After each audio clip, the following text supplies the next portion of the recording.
සද්ධා බුද්ධ සම්පන්න වාසනාවන්ත ගුණගරුක පින්වත්නි උතුම් වූ බුද්ධ භූමි චාරිකාවේ අද උදෑසන අපි උතුම් වූ විශාල මහනුවර පුරවරයට පැමිණියා.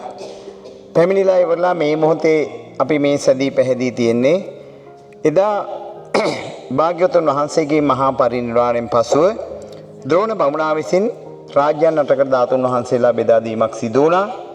ඒ වජ්ජි රාජ්‍යයට ලැබුණා වූ ධාතුන් වහන්සේලා තැන්පත් කරමින් ලිච්ඡවි රජදරුවන් විසින් වන්දනාමාන පුද පූජා ආදී පවත්වපු ඒ උතුම් වූ චෛත්‍ය රාජානන් වහන්සේ ළඟට තමයි අපි මේ පැමිණිලා තියෙන්නේ. එදා වෙනකොට සියලු චෛත්‍ය රාජානන් වහන්සේලාගේ ධාතුන් වහන්සේලා තැන්පත් කළේ චෛත්‍ය පාදමේ. කොහෙද තැන්පත් කළේ? චෛත්‍ය පාදමේ. පාදමේ කියන්නේ පහළම කොටසේ. දැන් ඒක හොඳටම අපිට ඔප්පු වෙනවා මේ ස්ථානෙට පැමිණියාට පස්සේ. මෙන්න මේ ස්ථානයේ මේ හතරස් කොටුවක් වගේ තියෙන තැන තමයි චෛත්‍යයේ ධාතුන් වහන්සේලා තැන්පත් කරලා තිබුණේ. ඒ තැන්පත් කරපු ධාතුන් වහන්සේලා අද වෙනකොට මෙතන නැහැ. කැණීම් කරනවා 1958 දී වසරේදී කැණීම් කළාට පස්සේ ධාතුන් වහන්සේලා මෙන්න මේ පාදම ඇතුලේ තිබිලා හමු වෙනවා. ඒ හමු වුණා වූ ධාතුන් වහන්සේලා අද වෙනකොට පැටනා කෞතුකාගාරයේ තැන්පත් කරමින් බලන්නට පුළුවන් ආකාරයට එහෙම තියෙනවා. ඉදිරි කාලයේදී බලාපොරොත්තු වෙනවා මේ විශාලාව විසින් අපේ ස්වාමින් වහන්සේලා ඉල්ලීම් කළා අර ඔබට ඈතින් චෛත්‍යයක් නිර්මාණය වෙනවා පේනවා ඇති. අන්න ඒ චෛත්‍යයට ගෙනහලා කෞතුකාගාරයක් විදිහට අපේ එන බැතිමතුන්ට වැඳ පුදා ගන්නට අවස්ථාව සලසා දෙන්න බලාපොරොත්තු තියෙනවා. දැන් ඔබ බලනවා මෙතන කෝ චෛත්‍යයක් කියලා. ඇත්තටම චෛත්‍යයක් නෑ පින්වත්නි. චෛත්‍යයට මොකද වෙලා තියෙන්නේ 6 වෙනි සතවර්ෂයේ ඉඳලා 12 වෙනි සතවර්ෂයේ වෙනකොට මේ උතුම් වූ ಭಾರತය මුසල්මානු ආක්‍රමණයකට ගොදුරු වෙනවා. ඒ ගොදුරු වුණාට පස්සේ සියලු බෞද්ධ සිද්ධාස්ථාන විනාශ මුඛයට පත් කරනවා. ඒ විනාශ කරපු චෛත්‍යයක නටබුන් තමයි අද මේ අපිට මේ ආකාරයෙන් දකින්නට තියෙන්නේ. එහෙනම් මේ පසු කාලීනව ධර්මශෝක රජතුමා මේ ස්ථානයට පැමිණිලා උපගුප්ත මහරහතන් වහන්සේ සමගින් කරුණු කාරණා අවබෝධ කරගෙන මේ ස්ථානයේ තනනවා මෙන්න මේ ආකාරයෙන් අඩි 25ක විස්කම්බයක් තියෙනා වූ චෛත්‍යය. ඒ චෛත්‍යය තමයි මුසල්මානුවන් විසින් ආක්‍රමණයකින් විසින් විනාශ මුඛයට පත් කරලා තියෙන්නේ. අද අපිට තියෙන්නේ දකින්නට ඒ චෛත්‍යය පමණයි. මේ වහලේ මොනවත් නැහැ. මේවා පසු කාලීනව මේ තායිලන්ත රජය විසින් මේ ස්ථානයේ ආරක්ෂාව පිණිස හදවපු ආවරණයක් තමයි මේ උඩ තියෙන්නේ. නමුත් අපිට තියෙන වැදගත්කම තමයි එදා 12 මහා ජනපදවලින් ප්‍රධාන රාජ්‍යයන් 8කට ධාතුන් වහන්සේලා බෙදා දුන්නා. ඒ බෙදා දුන් ධාතුන් වහන්සේලා වජ්ජි රාජධානයේ ලිච්ඡවි රජදරුවන් විසින් ගෙනහල්ලා තැන්පත් කරලා වැඳුම් පිඳුම් කරපු ඒ උත්තම භූමියට අපිට වන්දනීය පූජනීය භූමියක් බවට පත් වෙනවා බෞද්ධයන් වන අපට.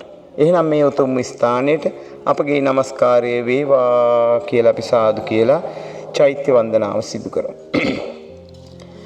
සාදු සාදු සාදු වන්දාමි චේතියං සබ්බං සබ්බඨානේ සුපටිත්තිතං ශාරීරික ධාතු මහා බෝධින් බුද්ධ රූපං සකලං සදා වන්දාමි චේතියං සබ්බං සබ්බඨානේ සුපටිත්තිතං ශාරීරික ධාතු මහා බෝධින් බුද්ධ රූපං සකලං සදා වන්දාමි චේතියං සබ්බං සබ්බඨානේ සුපටිත්තිතං ශාරීරික ධාතු මහා බෝධින් බුද්ධ රූපං සකලං සදා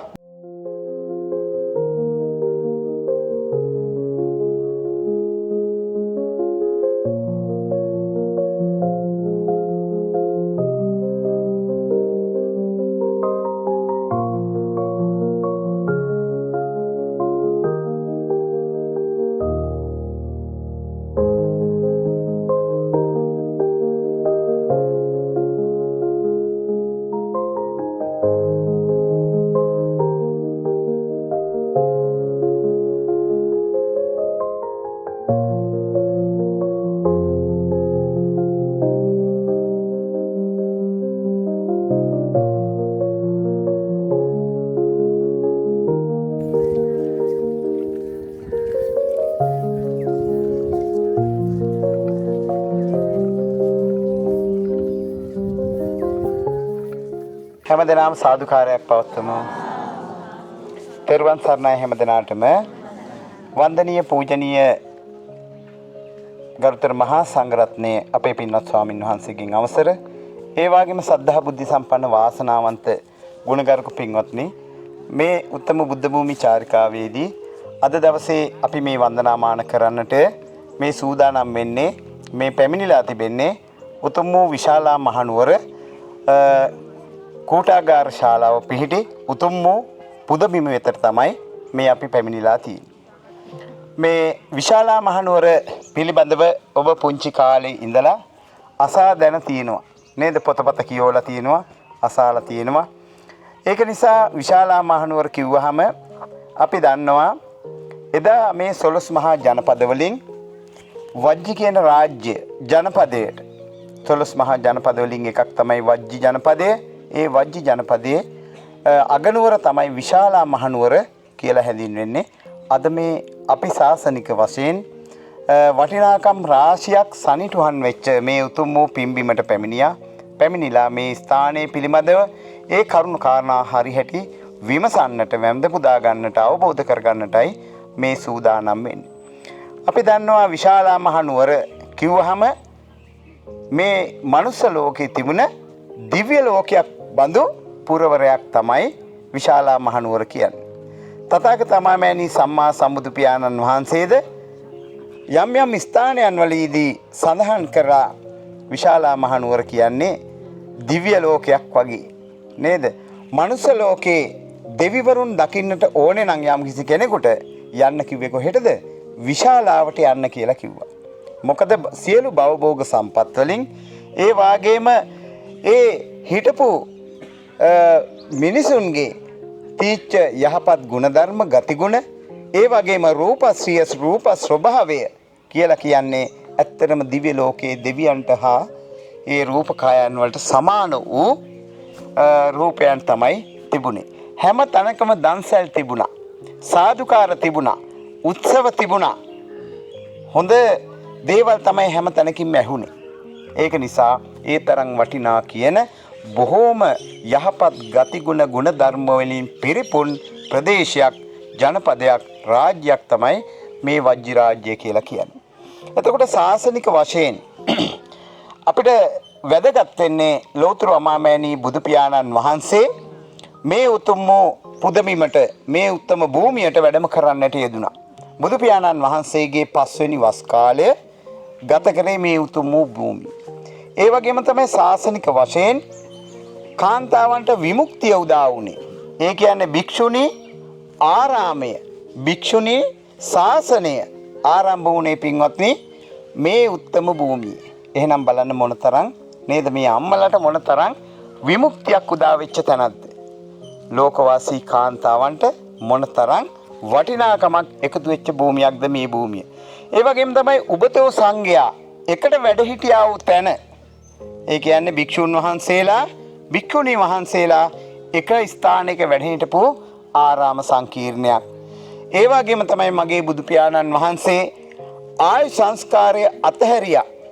ඒ අතහැරපු උත්තම භූමිය මේ භූමිය. ඒ වගේම තමයි බුදු පියාණන් වහන්සේ මේ ස්ථානයේදී සතර සතිපට්ඨානය, සතර බොජ්ජංගය, සතර ඉර්ධිපාද ආදී ආර්ය අෂ්ටාංගික මාර්ගය වැනි දේශනාවන් කරන්නට යෙදුණා මේ උතුම් වූ භූමිය. ඒ වගේම තමයි විශාලා මහනුවර ප්‍රධාන කොට සැලකෙන්නේ, අපිට දැනෙන්නේ විශාලා මහනුවරට තුම්බියක් ඇති වුණා නේද? විශාලා මහනුවරට ඇති වෙච්ච තුම්බිය නිසා අපි ජනප්‍රවාදයේ අපි හැම කෙනෙකුටම මේ ගැන හොඳ හැටි මතකයක් තියෙනවා. එහෙනම් මේ ස්ථානය පිළිබඳව අපිට දැක බලා ගන්න, අවබෝධ කර ගන්නට තියෙන්නේ මේ උතුම් වූ කූටාගාර ශාලාව. මේ ඔබගේ වම් අත පැත්තෙන් පේන්නේ බුදු පියාණන් වහන්සේ 5 වෙනි වස් කාලයේ ගත කළා වූ කූටාගාර ශාලාව. ඒ වගේම තමයි ඔබ ඉදිරියෙන් දකින්නට තියෙනවා චෛත්‍යයක්. අන්නේ චෛත්‍ය තමයි චාපාල චේතිය. භාග්‍යවතුන් වහන්සේ ආයු සංස්කාරය ඇතහැරපු ස්ථානය, පිරිනුවන් පානවා කියලා තීරණය ගත්ත තැන ඒ ස්ථානය. ඒ වගේම තමයි එතනින් එහාට අපි ධාතු ස්තූපය වන්දනාමාන කරන්නට යෙදුණා. කූටාගාර ශාලාව චාපාල චේතිය ඒ වගේම තව මේ උත්තම භූමියේ තිබිලා තියෙනවා ගෝතමක චේතිය, සාරානන්ද චේතිය, බහුපුත්‍ර චේතිය ඒ වගේ චේතීන් 6ක් පමණ මේ උතුම් වූ භූමියේ තිබිලා තියෙනවා. ඔබ ඔය ඇවිල්ලා ඉඳගෙන ඉන්නේ මේ දෙපයින් ඇවිදගෙන ආවේ මේ උත්තම භූමියේදී. ඔබ රතන සූත්‍රයේ ඕන තරම් කියවලා ඇති. අදටත් ඔබට මට ආශිර්වාද සෙත සාන්තිය උදා වෙන සූත්‍රයක් නේද? මොන ප්‍රශ්නේ බාධක කරදරයක් ආවත් නේද? අපිට ඕන වෙලාවක සජ්ජායනා කරන්න පුළුවන්. පුදුමාකාර ආරක්ෂාවක් බලයක් තියෙන සූත්‍රයක් ආඥාවක් බවට පත් වුණා. මෙන්න මේ වෙලාවේදී සියලුම දෙනා දැස් දල්වාගෙන බලාගෙන ඉන්නවා අමාමෑණී බුදු පියාණන් වහන්සේගේ දේශනාව. යානීද භූතානි සමාගතානි බුම්මානි වායානි වන් තලික්කේ සබ්බේව භූතා සුමනා භවන්තු අතෝපි සක්කච්ච සුනන්තු බාස්ත තස්මාහි භූතානි සාමේච සබ්බේ. මේ භූමියට යම්කිසි කෙනෙක් රැස් වෙලා ඉන්නවද භූතයෝද පිසාචයෝද ඒ සියලු දෙනා මා කියන දේ අසත්වා. තස්මාහි භූතානි සාමේච සබ්බේ මෙත්තං කරෝච මානුසියා පජාය. මේ මනුස්ස ප්‍රජාවට මෛත්‍රී කරව කියලා කිව්වා. දිවාතරත්තෝච හරන්තියේ බලි. දිවාරයන් නොතකා මේ මිනිසුන් තොපට පුද සත්කාර පුද පූජාදියේ පැවැත්තුවා. තස්මාහිනේ රක්කත අපමත්තා මොවුන්න රකිත්වා. මේ මගේ ආඥාවයි.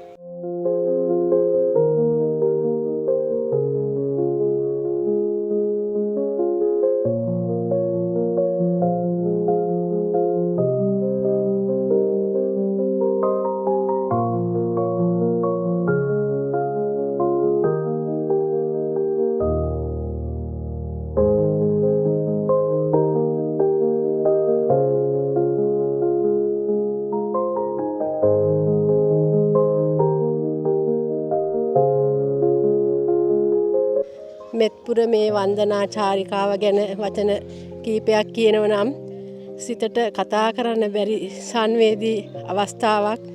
භාග්‍යවත් වූ බුදුරජාණන් වහන්සේ විශාලා මහනුවර තුන්බිය ඇතිවන වෙලේ මේ ස්ථානයේ රතන සූත්‍රය කියලා ඒ හැම ආපු බලවේගයක්ම නැති කරලා මිනිසුන්ට සිත සාන්තිය ලැබලා දීපු ස්ථානයක්. ඒ වගේම කාන්තාවන් 500 දෙනෙකුට මහාන වෙන්න ශාසනය ආරම්භපු තැනක්. කියාගන්න ගොඩක් දේවල් කියාගන්න බෑ. ඒ තරම් සංවේදී වෙන මොහොතක් මේ මොහොත. ඒ වගේම මේ වන්දනා ගමන මම හිතුවට වඩා ගොඩාක් සාර්ථකයි. මට මේ බිමෙන් යන්න කතා කරත් යන්න තරම් හදවතක් මට මෙතනින් දැනෙන්නේ නෑ. එනමුත් යන්නම වෙනවා. බුදුරජාණන් වහන්සේ අවසාන පණිවිඩය අපිට දීලා තියෙන්නේ මේ භයානක සසරේ අප අතරමන් වෙලා ඉන්න බවයි.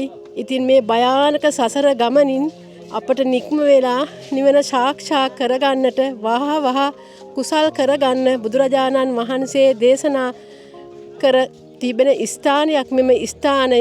ඒ වගේම මේ වන්දනා ගමන හිතුවට වඩා හොඳින් සිද්ධ කරගන්න මේ කාර්ය මණ්ඩලයේ පුදුම වෙහෙසක් දරනවා. මම හැම මොහොතෙම හිතුවේ මේ 70 ගානක් 80 ගානක් මේ වගේ ජනගහනයක් කොහොමද මෙයාලා මේ පාලනය කරගන්නේ කියලා. කිසිම අඩුපාඩුවක් නැතුව කෑම බීම වඳින විදිය ඉතාමත් ආසයි ඉතාමත් පින් කුසල් පුරවන විදියට මෙයාලා අපිව වැඳුම් පිඳුම් කරනවා. ඒ වගේම මේ ආයතනය මම හැම වෙලේම වඳිනකොට සිතුවේ තව තවත් අපි වගේ ජනයාට පින් කුසල් කරගන්න මේ ආයතනයේ සියලු දෙනාටම ශක්තිය ධෛර්යය තුනුවන්ගේ ආශිර්වාදය 33 කෝටියක් දෙවරුන්ගේ ආශිර්වාදය ලැබෙන්න කියලා මම ප්‍රාර්ථනා කරනවා. සාදු සාදු සාදු. මගේ නම මල්ලිකා රණසිංහ. මගේ මහත්තයා පියසේන සේනානායක. අපි නෙළුවේ ඉඳලා ආවේ නෙළුවේ මාදුගැට. මේ මෙත්පුර ට්‍රැවල්ස් අධිපතිතුමා හම්බුනේ මේ අපේ අක්කලාගේ මාර්ගයෙන් හල්විටිගල. දැන් ඇත්තටම මට කියාගන්න තරම් කියාගන්න මට වචන නැහැ. මේ එනකොට තිවිච්ච එනකොට හිටිය අපි දෙන්නද කියලා මට ඇත්තටම මට හිතෙනවා. අපේ අර මහත්තයාගේ තියෙන දේශනාවලත් මේ ඇත්තටම හදවතට දැනෙන විදියට අපිට කාවද්දවනවා. මේ කියා ගන්න බැරි සතුට වැඩිකමට මට වචන කියවෙන්නෙත් නෑ. මේ මට ඇත්තටම මේ ගමනේ එන්න උදව් කරේ මගේ දරුවෝ 4 දෙනෙක් ඉන්නවා. ඉස්සෙල්ලා මං පොඩි පුතාගෙන් ඇහුවේ පොඩි පුතා එක හිලාම කිව්වා යන්නම් මේ තාත්තත් එක්ක යන්න. ඊට පස්සේ ලොකු පුතාත් කිව්වා යන්න කියලා. හනික සල්ලිත් දැව ඒ වෙලෙම પાස්පෝර්ට් හදන්න කියලා. ඇත්තටම මේ මෙත්පුර ට්‍රැවල්ස් අධිපති මధుරංග මහතා මට ඇත්තටම දැනෙන මගේම දරුවෙක් වගේ ඒ තරමටම අපි ගැන හොයලා බලනවා. අපිට කෑවද අම්මේ කෑවද තාත්තේ බෙහෙත් ටික බිව්වද ඒ සේරම හොයලා බලනවා. ඒ වගේමයි මේ තරංග මහත්තයත් ඒ වගේමයි ඒ කාර්ය මණ්ඩලය ඔක්කොම එකයි. අපිට එන්නේ ඉස්සෙල්ලා අපිව බය කරා ගොඩක් අය. මේ ඒ වුණාට මේ මෙත්පුර ට්‍රැවල්ස් අධිපතිතුමත් එක්ක ආවන් කිසිම බයක් වෙන්න ඕනේ නැහැ. හැම පැත්තෙම අපිව ආරක්ෂා කරගෙන ඉන්නේ. ඇත්තටම මට කියා ගන්න බැරි තරම් සතුටුයි.